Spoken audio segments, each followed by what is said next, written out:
Good evening, everybody. Tonight we will be speaking in English because we have two very special guests that still don't speak Polish. And speaking Polish would be probably not so easy for our three. And I don't speak Arabic, so English is the most common language that we can have in this constellation. Welcome to the event organized by Salam Lab and by Multicultural Center of Krakow. Thanks to those two institutions, we can be here. I hope that there will be people out there. I'm not seeing the chat, so I'm not seeing if you are there. Please let us know if you can hear us, if you can see us, if everything goes right from the technical point of view. I have honor to introduce you today two special guests, two people that I met not so long ago, but from the first moment I knew that I would love to introduce them to more people, and especially to Polish people. Welcome Dr Feras Alghadban, and welcome Asma Patel. Those are our friends who are doing absolutely amazing and absolutely needed work that has to be done right now in Lebanon. Guys, where are you right now? Tell me. Let's start like this. First of all, I would like to say hello to everyone, and thank you, Anna, thank you, Salam Lab, to give me a chance to be with you and to speak about the Syrian, about the situation in Lebanon and in Syria. I'm right now in Lebanon, living here and working here.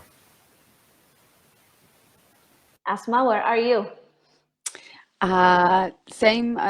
I second everything Dr. Feras has just said. I'm currently in the UK. I'm British. I'm involved in the work and the organization that Dr. Feras runs in Lebanon.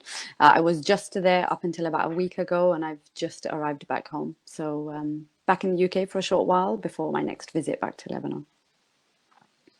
This is something that I really like about those online meetings. They are very democratic and everybody can join from different locations. We might be facing some difficulties with connection with Lebanon. This is something I'm experiencing a lot whenever I speak with Lebanese or Syrian friends in Lebanon. Hopefully not. Hopefully you will have electricity and network, but let's be ready for it, and then I will stuck to Asma asking her questions until you are back. Feras, you are Syrian. How did it happen that you ended up in Lebanon? Yeah, I'm a Syrian doctor. I was in my town till 2017. After the regime army came in, I couldn't stay there. I left to Lebanon in 2017, and I couldn't go anywhere. I didn't have a chance to go anywhere after that time, and I stayed here like refugee. So Lebanon is the closest place from Syria, right? People who were fleeing Syria, that was the closest place to get to.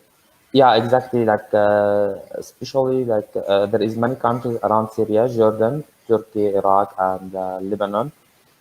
The most like the closest place to our town and where I was living is Lebanon. So I came illegally to Lebanon through the mountain. And you are right now in which part of Lebanon? Just try to imagine that we don't know anything about Lebanon. Okay, now I'm living in Bekaa. Bekaa is from the south to the north of Lebanon. The far part from the sea. It's like beside the Syrian border. Most the Syrian refugee living in this area. Bekaa also divided into three parts: North Bekaa, West Bekaa, and the Central Bekaa. I'm living between the Central and West Bekaa, where the most refugee living here in this area. Refugees. How many Syrians live there?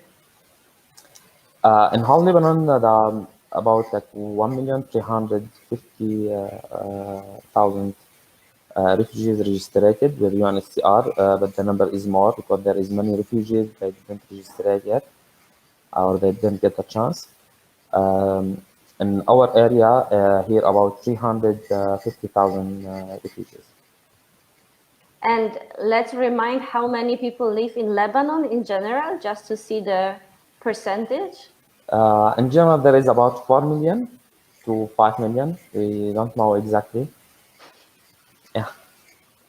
Which means kind of 1/3 of the country are Syrian, right? Yeah, exactly. Asma, how did you meet Dr. Feras? You don't have to get into details, but what connected you?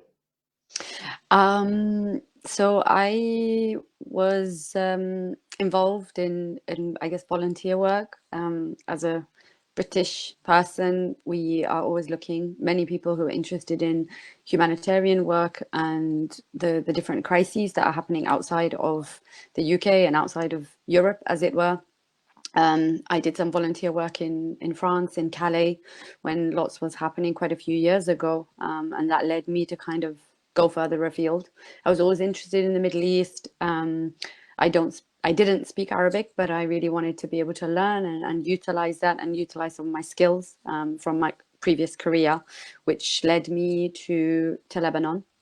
I actually went to Lebanon in 2017, around the same time that Dr. Feras had arrived, but I was volunteering in Beirut for a Palestinian organization, and I was just visiting. It was my first time. I left, and a year and a half later, I was looking for opportunities to come back. And I came across this organization on Facebook. It was a page that was up for about 2 or 3 months, and the co-founder that founded the organization, Endless Medical Advantage, she had posted about a project, and they were looking for someone to help develop it, help kind of get the project going, and support Dr. Feras on ground, as he was the only one leading the organization on ground at the time. So it was a whim. I wanted to get involved in some way. I applied, I got in touch, and they seemed to like what they heard. And they asked me to come along, and I visited in January 2019. I was originally to come out for about 3 months, I think it was, to come and help coordinate and see kind of what we could do. It was a very new organization at the time.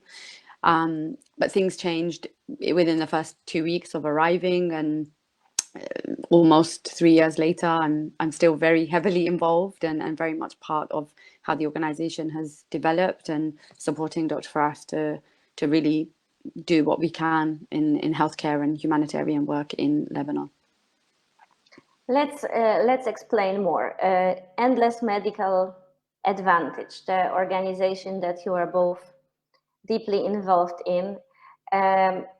What does the organization do? Why endless and why medical?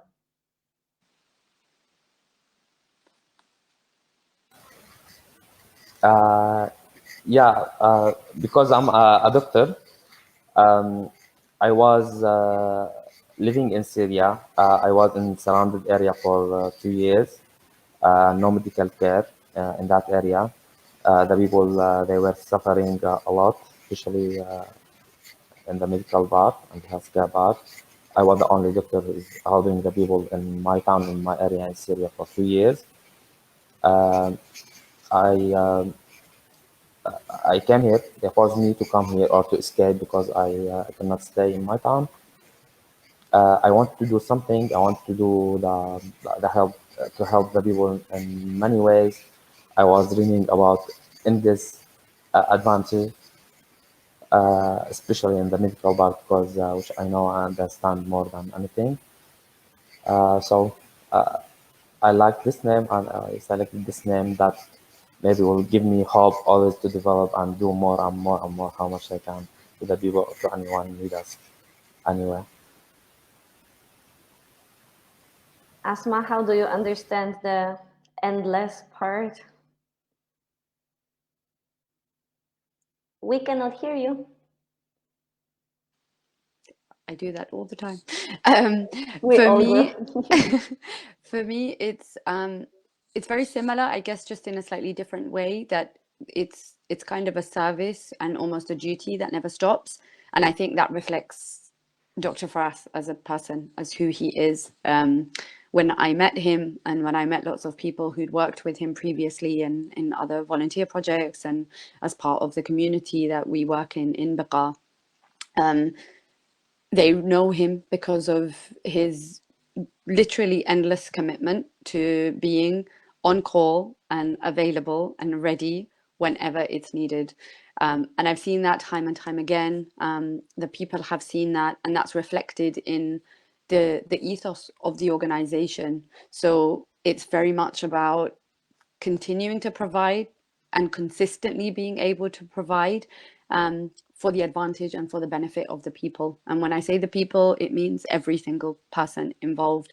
Our communities that we support, both Syrian and Lebanese, including Palestinian in Bekaa, the team that work with us who are predominantly from the Syrian and Lebanese community, as well as the supporters and donors that we have from all over the world. So it's really reflecting across kind of everything that we do, but without ever stopping. Sometimes that sounds difficult because you need to catch a break, and you will burn out. And hopefully we've put some measures into place, especially for Dr. Feras and the rest of our team.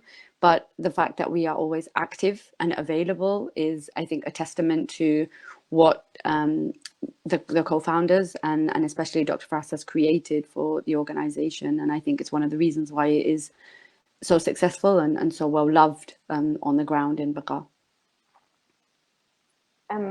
How does your day look like, Dr. Feras? You get up and what happens next? It depends on the time and the season. Sometimes we don't sleep too.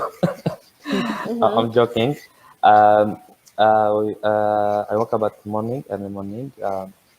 Go with the team on the ground sometimes. Sometimes I try to go and to be mobile by myself, go to the houses because our mobile clinics go to the camps. And it depends on the time. Now in the COVID time, I'll try to go and check the COVID patient. We'll try to split our teams into two, one for the COVID and one for the primary health care. We start like this the whole day. Now because I'm managing, I have like some meetings and some stuff to do also. I have to be like online sometimes. Stay the whole day, see patients, answer the calls, respond to the people. Sometimes stay the whole evening or the whole night. It depends because I don't close my phone. I leave my phone always open, and I cannot I feel guilty if I do that. And it's necessary to answer and respond to the people, especially because the health staff is here in Bekaa or in Lebanon in general. It's bad and not that good, and there is no public hospitals. All the hospitals here are private. So if they have any small thing, they have to go to a hospital and they will pay a lot of money, which they don't have. So I cannot close my phone always. When I want to do that and I want to rest or relax, I feel guilty. So I open it after 30 minutes. And meeting patients means going from house to house, or you drive, or how does it physically look like? Because you don't have one big hospital where people come to you, right?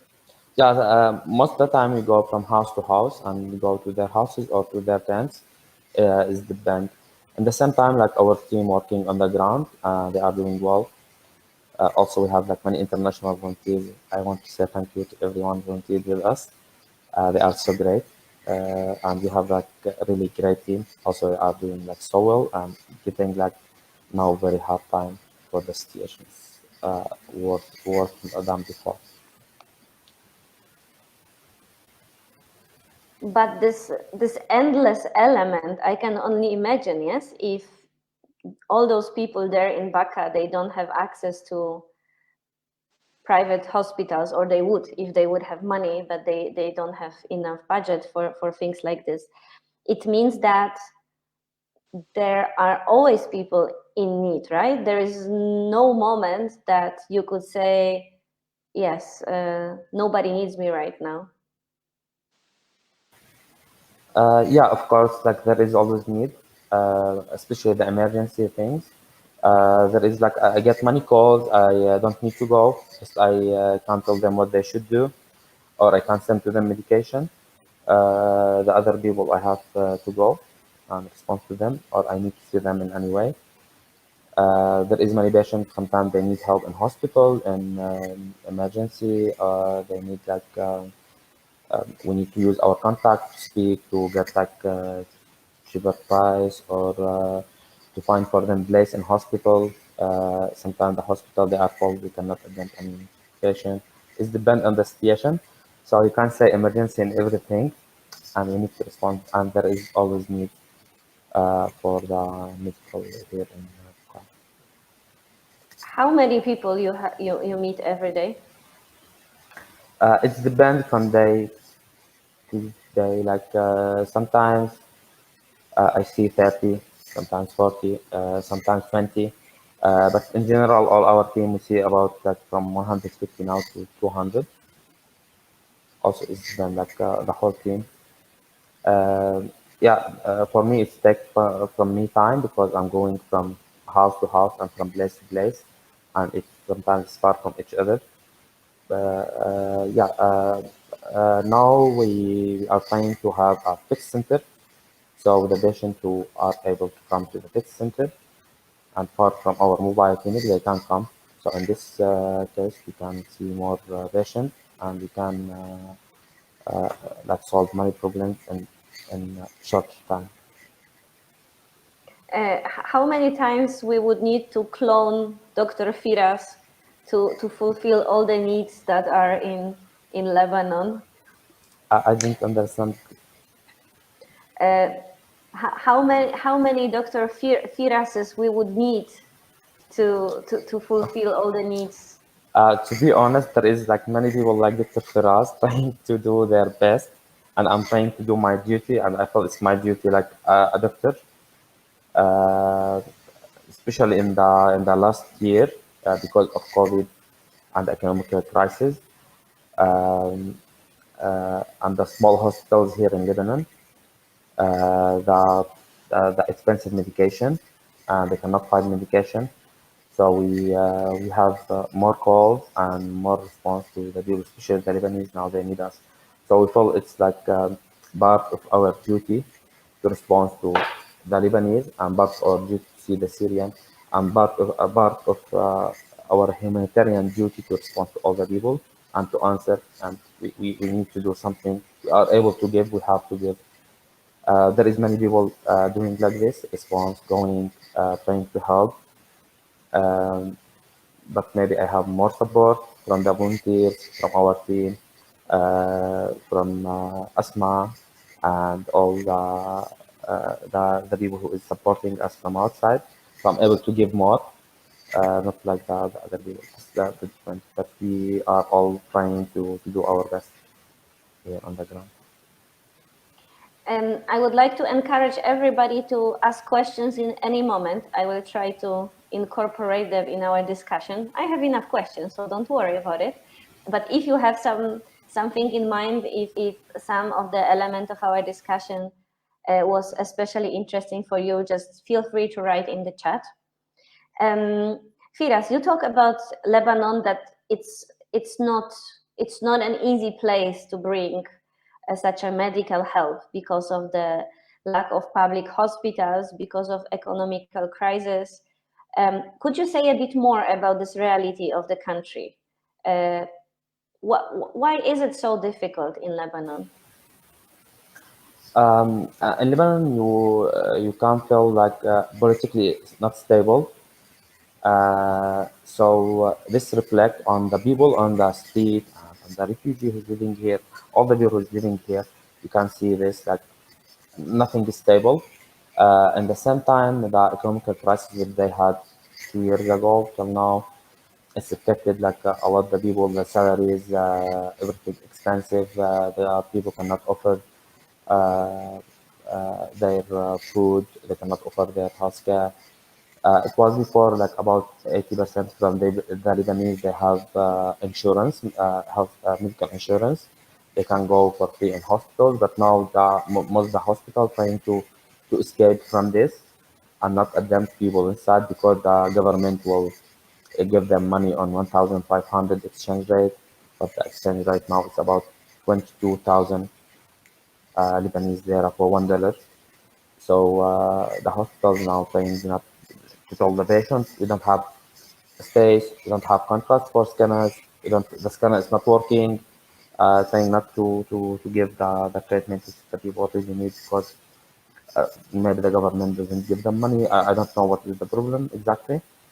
Uh, Also, COVID like make this like more bad and worse more than before.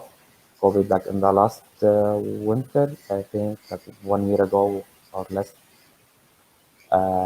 the situation was so crazy. Many COVID patients um, here and no hospitals, no place in the hospitals for them. It was like so hard time for all the people, for the Syrian and the Lebanese, Palestinian, everyone living here. Uh, Uh, Also, the electricity problem, no electricity in the whole country, and the areas where there is electricity is now very expensive because uh, uh, the petrol and diesel now is expensive, and they are taking their electricity from the private companies. Here they are providing them with the electricity, and they are taking a lot of money, which the people cannot provide and give to them. And the salary is still on the exchange rate 1,500. Uh, the person who had like salary $1,000, it was like 1,500,000. Still till now take 1,500,000, but which is now about $50, and everything like expensive like on dollar because they import everything from outside here in Lebanon. They don't like produce anything. And it's a big problem for other people. So now you can see 80% like from the people living here are poor and they cannot offer their needs every day. Asma, from your perspective, what are the challenges of running your very important work, but in really not easy place? I think I think it's always been challenging just because Lebanon has always been a difficult place, you know, for 10 years or more now. The crisis in Syria has meant that the needs for the people in the country have increased, have been continuing to increase, but the last 2 years have really accelerated challenges for everyone across the country. I think one of the biggest problems in Lebanon is that they do not give Syrians the rights to work in the majority of kind of vocational industries. So, you know, as a doctor, you cannot practice as a doctor in the right way. As a lawyer, you cannot practice as an engineer. As in most industries, there's only a few spaces that Syrians can work, and that's farming, construction, generally labor work. So instead of utilizing these resources, it's become more difficult, and that also poses kind of risks for people who, you know, want to practice and want to help and do whatever they can, not to make money, but actually to live and provide. But there is a risk of being arrested or possibly being sent back to Syria because it is so close. So I think that challenge has always remained. I think the last 2 years, with all of the difficulties that Dr. Feras has mentioned, have really exacerbated and really accelerated those. But for now, for us as a healthcare organization, to give it some context, we were able to provide a huge number of medication for a large number of patients, but we were seeing an average number of patients, maybe 50 patients a day or 60 patients a day in our mobile clinic. And we were able to visit 2 to 3 camps on a daily basis. Now our team go to one camp, they usually stay there the whole day, and they don't see any less than about 150 patients, if not more. Because of that, the amount of medication we require, the amount of resources and supplies we require is increasing. But the cost of that for a lot of medications, because they're imported and the rate of the lira attached to the dollar has changed what that looks like. So for us, you know, a bottle of paracetamol for children, which is a big need at the moment, has increased about 300% in price. And that's one of the least increases. We've got some medications that have increased over 600% in price. So our work is dependent on spending money, and majority of our funds go towards the medication that we provide, the transport of our clinics, to maintain those clinics, and then to support our team with stipends. But that is ever increasing in a climate where the needs are only going to grow more. And because of the kind of lack of services, the lack of access to private care, more and more people are visiting services like ours, because they are one of the only choices available. So we have never been busier, and we realize that our services are so essential and important. But at the same time, if it stays like this in Lebanon, it's not sustainable, because, you know, today the price of the medication has increased 300% compared to 6 months ago. Tomorrow it might increase 400%, and we don't know what next month will look like. So it's really kind of managing those days, and it really is month by month, as opposed to planning, as many organizations do, you know, a month in advance, a year in advance, making 3 to 5 year plans. For us as an organization, it's something we cannot even think about, because the day to day and month to month is really changing in a really dynamic climate. And you work mainly with Syrians in Lebanon, right? Dr. Feras, you said that you also serve Lebanese people if they need that, but majority of your patients are Syrians. Yeah, majority of them Syrian. Our patients, like, I think before this year, they were about 30% Lebanese, 70% Syrian. Now I think between 40 to 50 of our patients are Lebanese. And this time, just I want to say something about Syrian refugee here, maybe that the Lebanese government, they don't consider us like refugees. In the law, we are guests, so we don't have any rights for like refugee. We don't have any rights. And I want to say also like something, when we say refugees and camps, the people will think that most of the camps here, the UNHCR or the big NGOs covering the cost of the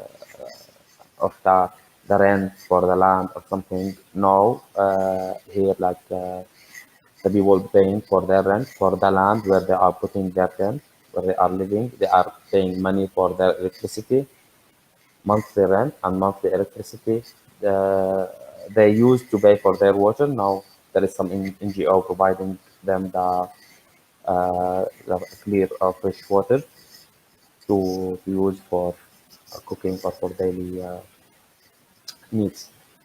Yeah, just I want to mention this, like, to be clear, because most of the people, when we say camp and say refugee, that they think like there is many people supporting them. They are paying for their rent. They prepare for them the camps. There is many refugees. They pay money for their tents, to do construction to their tents and to build their tent. They pay like for the wood. They pay for the uh, everything to have that like small tent which will not protect from anything. I think like when it's cold and when it's winter or when it's like very hot here in Bekaa, the weather cold is like Feras, could you tell us what is happening in Syria now? There are people who like to say that the war in Syria is over, everything is fine, people can go back home. Why don't they go home? and it's impossible. Like most of the people which they left Syria, they cannot go back because most of them, they are wanted to the regime there in many ways. I think now when anyone go and walk on the street in Damascus or in the cities, they will not see any men in the street because most of them, they are arrested inside the prison or they are serving in the army. and if they not go, they will arrest them. The people like left because the situation was so bad. It's war. They killed every day, bombs everywhere. Many people that lost their children or some member of their families in front of them. They couldn't do for them anything. Most of the people escaped. They cannot go back with their memories. And the situation is still in Syria is so bad till now. And I think that worse than before. The people cannot they cannot uh, get their bread. There is no electricity, no gas, no diesel, or for heating. We have the heating system in Syria and in Lebanon. We have to use diesel or wood, and they cannot get the wood or the diesel. But the same like Lebanon now. It's similar in some ways. And And it's not safe, still not safe, because you go there like every checkpoint they have their they can't give their they have their law. They can't stop anyone and they can't arrest anyone. They can't take anyone. There is no law in the whole country to that can like really control or so the people feel like unsafe and unstable. They are living there like most of the people who are living there. If they will have chance to go out the country. They will because it's so bad and they cannot. It's so difficult. They cannot live there. Uh, uh, they left everything open. They didn't like do anything for COVID patients or for the people. So also you can see like the people dying every day. Um, the medical care I think like still more better than Lebanon in Syria. I don't know why, but still we have like in Syria some public hospitals, but still it's not enough to all the people who's living there. and why the world is not talking about Syria anymore? I don't know. Like sometimes we feel the world like want from us to be in this position. They want from us to be a refugee. They want to kill us. Sometimes, like refugee, I'm saying what I feel. Sometimes they want just to kill us. We don't need the Syrian. We need to finish from them in any way. So they are doing this. I know they can like apply pressure on the regime there, or they can do something, or they can take refugee, and they have. It's their duty, I think. And we are human. We didn't come like from the forest. We are not. I think sometimes they deal with the animal more better than they are dealing with the refugee in many places, which we feel like it's so difficult and so hard for us. We have the rights. We don't get our rights like in most of the places and most of the country. Um, yeah, this is our situation, and like Syrian, if I want to speak like about our history and how we were and how these people, I think now, if you ask like many international volunteers when they come to the camp and they try to go, they will see their hospitality and they will see that these people who are living in this tent, how they want to give anything to their guests or to anyone like come to them like guests. We have this culture and we have this traditional, but we can't find anyone like, or not anyone, like most of the countries, they don't open their countries for us. They vote for us like sometimes, and we are paying for this land. In most of the country are paying the rent for this land. And I can completely confirm all of it. I think I never experienced more hospitality than between Syrian refugees in Lebanon in my life. It's absolutely the truth what you are saying. And are there people still fleeing Syria now? Are there still, people arriving to Bekaa from Syria? yeah, exactly. They don't have another choice, and there is especially the young men, the young boys, which they are 18 or maybe 19. They escape from serving the army. They don't want to kill To or to be die? killed, to die exactly, or to kill. We don't want to kill or don't want to be killed. We don't want to be in this war. They escape, but like like here, they cannot find jobs. They cannot do anything. So the situation is so difficult also for them. It's not easy. Sometimes like some people they prefer to die No, we stay there. خلاص, the regime will kill us, and we'll die, but we don't need to have this experience to go and live in a tent, and we cannot get our food, and especially the youth who has like children and has family, they cannot also provide for them anything. So the situation is not easy at all. It's like so difficult. Uh, and, and we are speaking like I don't think the people will get the idea of this because they didn't experience it, and I hope nobody will experience this. What happened with us because it's so difficult and it's not easy at all. Thank you for saying it in such a way. That's one of these favorite arguments of anti-migration narration in Europe. People are asking, why don't they stay and fight for their country? And for me, this answer of why should I die or why should I be killing people? This is it's very, very important. I think for people who didn't experience it, it's just impossible to even imagine what you are talking about. But thank you for sharing this thought. Exactly. If we need to fight, who will fight? We'll fight the army who forced to be army against us or to kill us. Is the problem like if my brother now in the street, they will take him, they will put him to serve the army, he will come to kill me. So he should kill me and I should kill him. This is what happened now in Syria. Yes. So like most of the people, they don't want to have this experience and they want to escape. I don't want to kill anyone. I don't want anyone to kill me. The people are trying to escape from this because like they force them, they arrest them, and they don't have any choice. They will take them. If someone like escaped from the army, they will kill him. Like there is something, it's really like strange and not normal.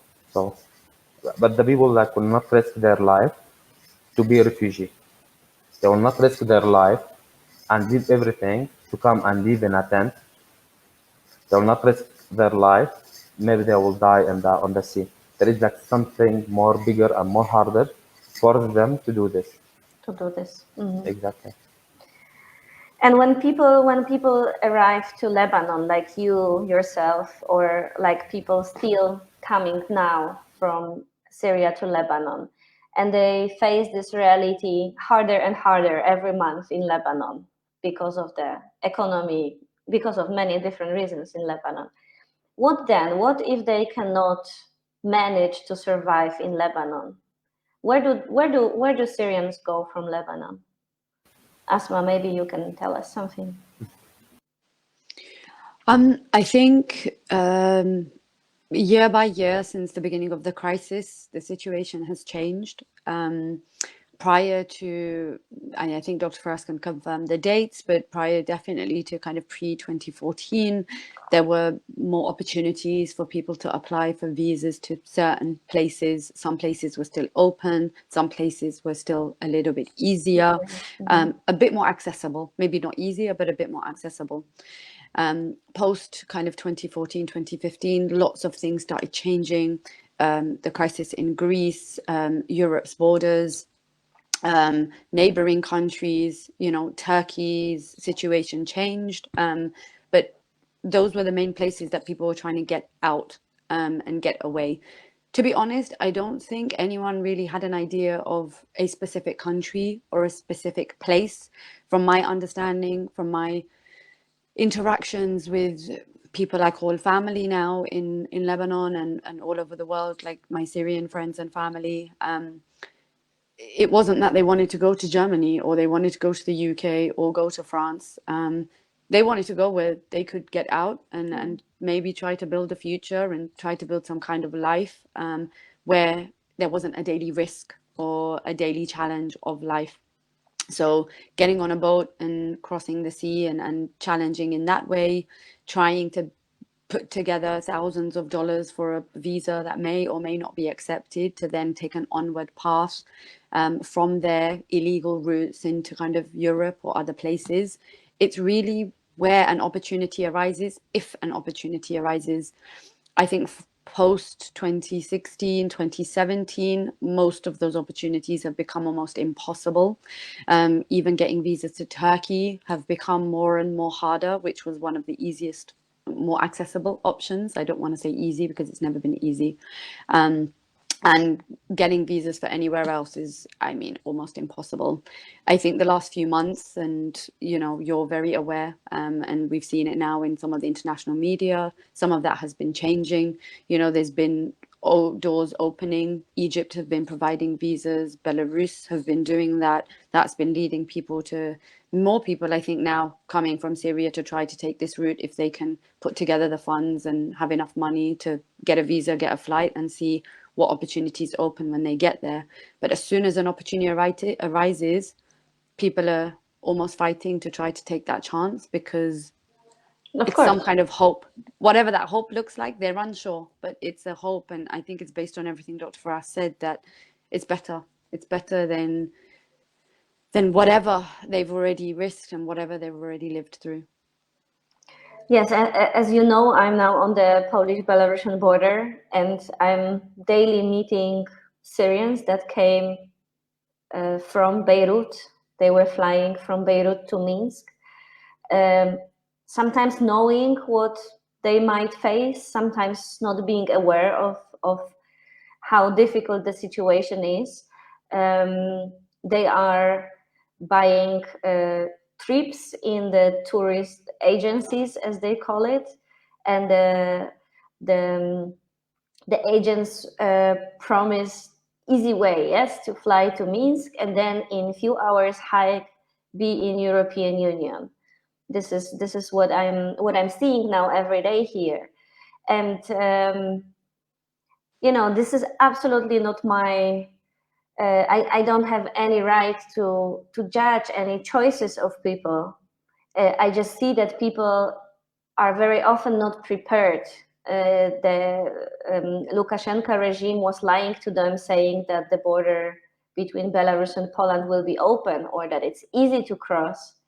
And now I see consequence of it. Do you guys, both of you, do you know somebody who made this route right now? Do you have any information about it? I think from 10 days ago, yeah, we have some people, they were able to do it, but now it's so difficult. And nobody could. They tried, but they couldn't. Yeah, it's getting really worse and worse and worse.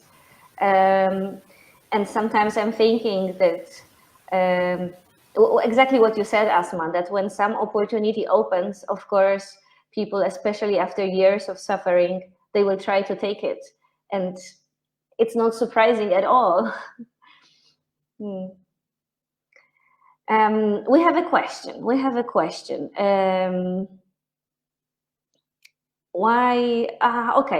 About why Syrians don't go back to Syria now. I think this we already covered. Shaza wrote, I would say apart from political and safety reasons, the conditions of life in our country have become very difficult in terms of economics and education and everything related to achieving a good future for youth. I understand that Shaza is in Lebanon or in Syria. I'm not sure now. There is no question here. That was just a comment. Yeah, if I can speak about this comment, like the misunderstanding. Now, like all, we are like in a political game everywhere. Belarus like using us, Turkey maybe here in Lebanon, the politicians. So always they say because of Syrian we have the economic crisis. Because of Syrian we have this. Because of Syrian the school is closed. Because of Syrian we don't have enough space in the hospitals. Just I want to be clear about this, and about this point that is very important. UNHCR like they bring like about yearly budget, which is about to. I don't want to say the numbers, but 60% of this money which came to come to UNHCR here in Lebanon. 60% of this money goes uh, to Lebanese community and to the Baladiyas around, and to everything to cover the expenses. And 40% goes also to the Syrian across projects, not directly to the Syrian. And in this project, like Syrian, we cannot work. So most the people who is working in this project are Lebanese. and they are taking these salaries and this money for the schools. Like 60% from the Syrian, they don't get any education, and the 40% they get education in the schools in the afternoon, which also UNHCR they pay for the teachers, and the teachers they are all Lebanese, they are not Syrian, and not that like good quality education. All the it's not education. You can say if you ask, they don't know anything. The children, because to be honest, like we feel like they don't care. And also I want to say like there is many Syrian renting houses here, bringing like money from outside from their families. If they have families outside, they are supporting them. They are getting like support from many NGOs. All this money like come inside and support the Lebanese community. But I don't know why there is misunderstanding. And USCR also they have cards. They are giving the many families, Lebanese families, like the Syrian. And we have to know, they think like here the problem also like the Lebanese community, they think all the Syrian, they take support from UNHCR their month, and they cover all their expenses, and they cover, now I'm speaking here and openly, like the UNHCR covering from 1,300 from 1,350,000 people. They are covering 600 I think 60 or 70,000 people. They used to give them $27 for 2 years per month, for $27. $27 per month, on exchange rate 1,500. And those are the lucky ones, yes, that get it. Yeah, until 2 months ago, they used to give them like in the last 2 years on the exchange rate 1,500, and then after 1 year they gave them on the exchange rate I think 4,000, which is it was like $5, not $27, because the exchange rate is different from time to time. Now they are giving them about $15 per month, not 27. So not all the Syrian take support, and not all the Syrian are able to access the medical care. Not everything in the medical care supported from the UNHCR. The primary health care is not supported. There is many chronic diseases like cancer, thalassemia, kidney dialysis. There is many. They don't covered by the UNHCR. And UNHCR supporting the Ministry of Health in Lebanon. Many NGOs supporting the Ministry of Health in Lebanon here, because the Syrian, because they are supporting the streets, cleaning the streets, supporting in many projects here to help the Lebanese community to be able to take this number of Syrian. So I think we are not a problem here in the country, and we are helping, and they didn't give us a chance to be productive in many ways. We hope all to have a chance to be productive, to be able to create and do something. We are good in many things, and there is many people they are talented, and they have many things they can do, but they don't have a chance. You are a great example of it. Thank you. I think, sorry, I just want to, based on what you've just said, I think that really clearly demonstrates why after 10 years of people living in Lebanon, having fled Syria, when this opportunity, especially now, and now, you know, it's very apparent with what's happened with Belarus, and maybe it's closing, but even 10 years of living and not being able to build a life or build really anything, when an opportunity came up, they decided that, okay, we will try, because there's nothing for us here in Lebanon either. And that clearly, it's a very clear example as to why some of those people are making some of those decisions. Not easy decisions, but, you know, if in 10 years, what's another 10 years going to bring if nothing really changes? Yeah.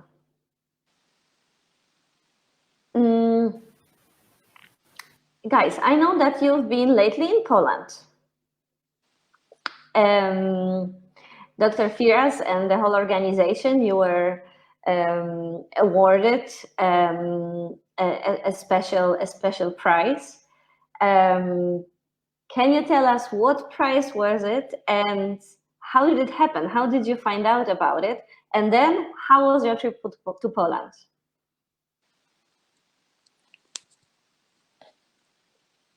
I think we will watch it. Great. In the room. Dr. Feras, you're on mute. Sorry. This the Polish prize of Sergio Vera Di Mello, UN High Commissioner for Human Rights.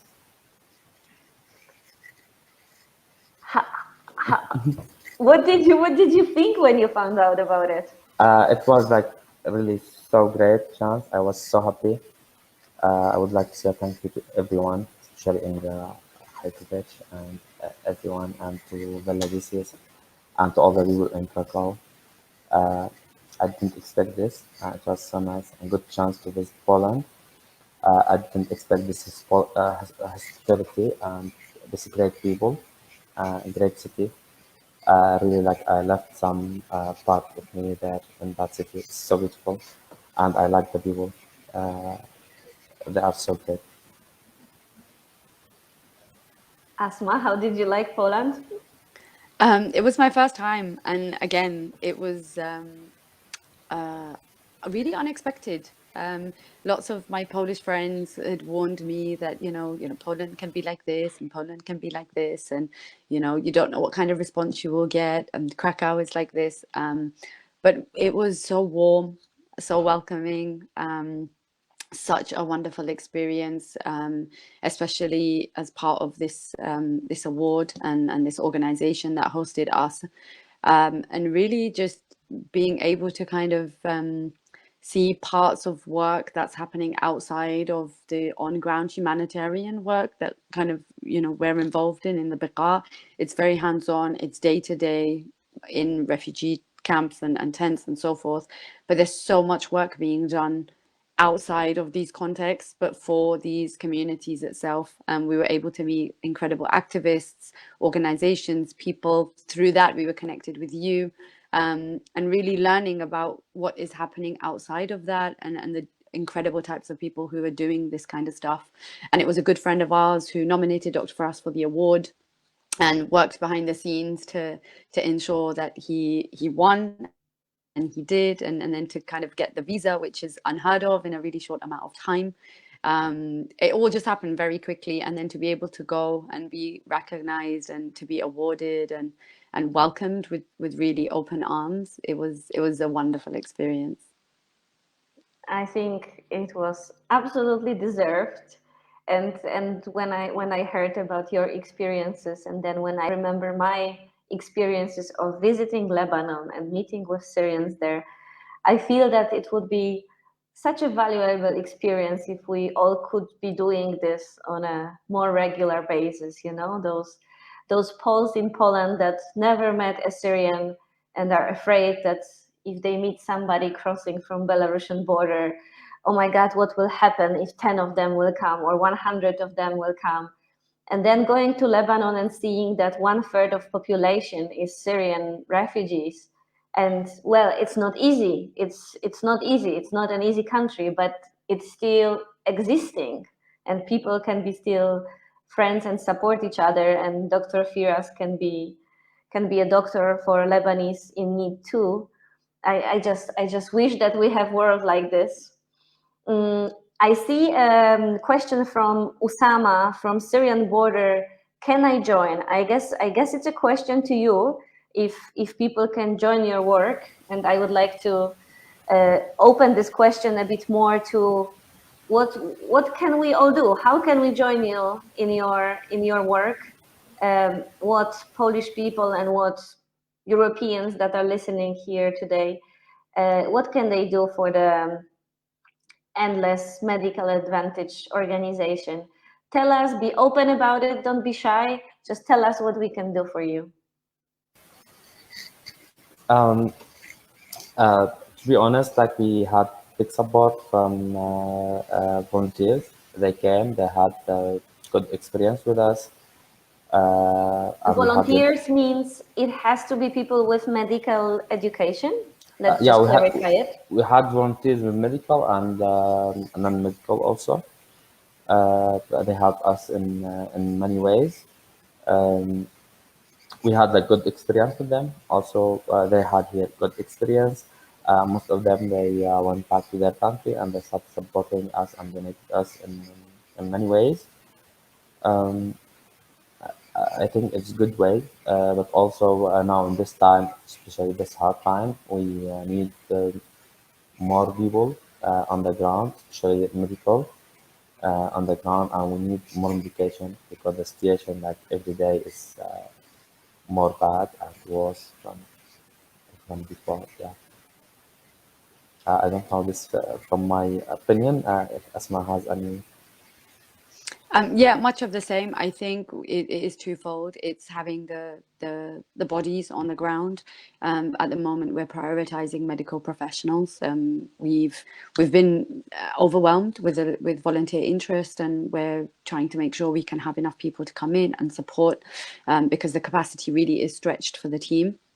So if people are interested, they have a medical background, we will share our contact details, our webpage, to contact us and apply and get in touch, because we're more than happy to have these conversations and have people come and work.